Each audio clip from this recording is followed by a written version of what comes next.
Shalom saudara-saudara yang dikasihi Tuhan, damai sejahtera Allah kiranya senantiasa melimpah dalam hati dan pikiran saudara. Dan saya berdoa dan berharap agar saudara semua ada dalam keadaan yang baik, sehat, terpelihara oleh kasih Tuhan. Hari ini kita akan merenungkan tentang bagaimana mendengar suara Tuhan. Nabi-nabi di dalam perjanjian lama dan juga para rasul di dalam perjanjian baru, mereka mengalami mendengar suara Tuhan, baik secara langsung maupun tidak langsung. Tuhan dapat berbicara secara langsung, secara audible, terdengar di telinga kita. Dan juga Tuhan dapat berbicara secara tidak langsung. Ada 4 hal bagaimana mendengar suara Tuhan. Yang pertama adalah melalui Alkitab. Alkitab adalah firman Tuhan. Alkitab adalah kebenaran. Kita dapat mendengarkan suara firman-Nya melalui Alkitab. Oleh karena itu penting sekali agar kita senantiasa membaca dan merenungkan Alkitab setiap hari. Dengan demikian kita akan mengerti apa kehendak Tuhan, apa suara Tuhan bagi kita. Yang kedua adalah Tuhan berbicara melalui Roh Kudus di dalam hati kita. Roh Kudus berbicara kepada kita, menegur kita, menguatkan kita, menyampaikan apa yang menjadi isi hati Tuhan, memberitahukan kepada kita jalan mana yang harus kita tempuh, hal-hal apa yang harus kita hindari.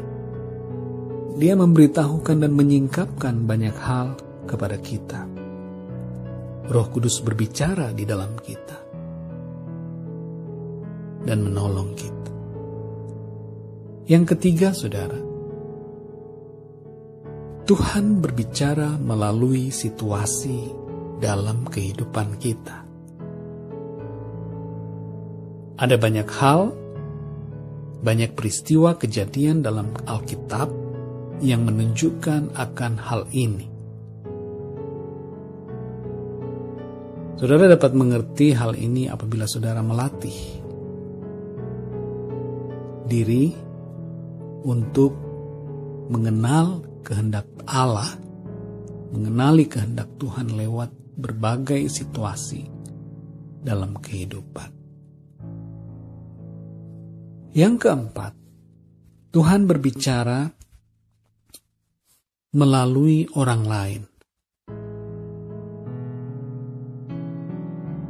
Orang-orang di sekitar kita bisa dipakai oleh Tuhan untuk berbicara, menyampaikan apa yang menjadi kehendak Tuhan. Apakah itu istri atau suami?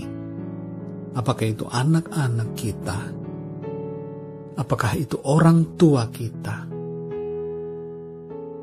Hamba-hamba Tuhan. Orang-orang di sekitar kita bisa dipakai oleh Tuhan untuk menyampaikan suara firman-Nya. Jadi 4 hal ini, saudara, bagaimana kita dapat mendengar suara Tuhan. Sekali lagi saya akan ulangi. Yang pertama adalah Alkitab. Yang kedua adalah suara Roh Kudus dalam hati kita. Yang ketiga adalah situasi dalam hidup kita.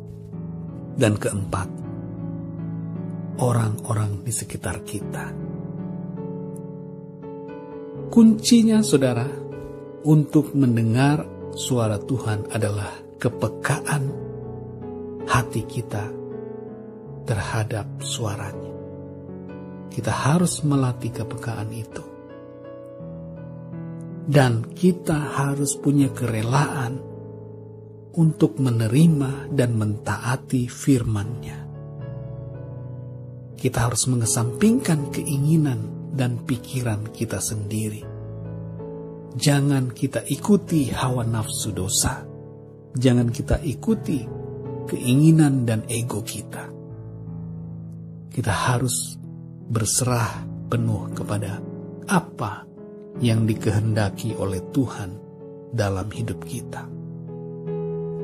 Saya akan mengakhiri renungan pada kesempatan ini dengan sebuah ayat dalam Yesaya 50 ayat 4. Di situ dikatakan, Tuhan Allah telah memberikan kepadaku lidah seorang murid, supaya dengan perkataan aku dapat memberi semangat baru kepada orang yang letih lesu.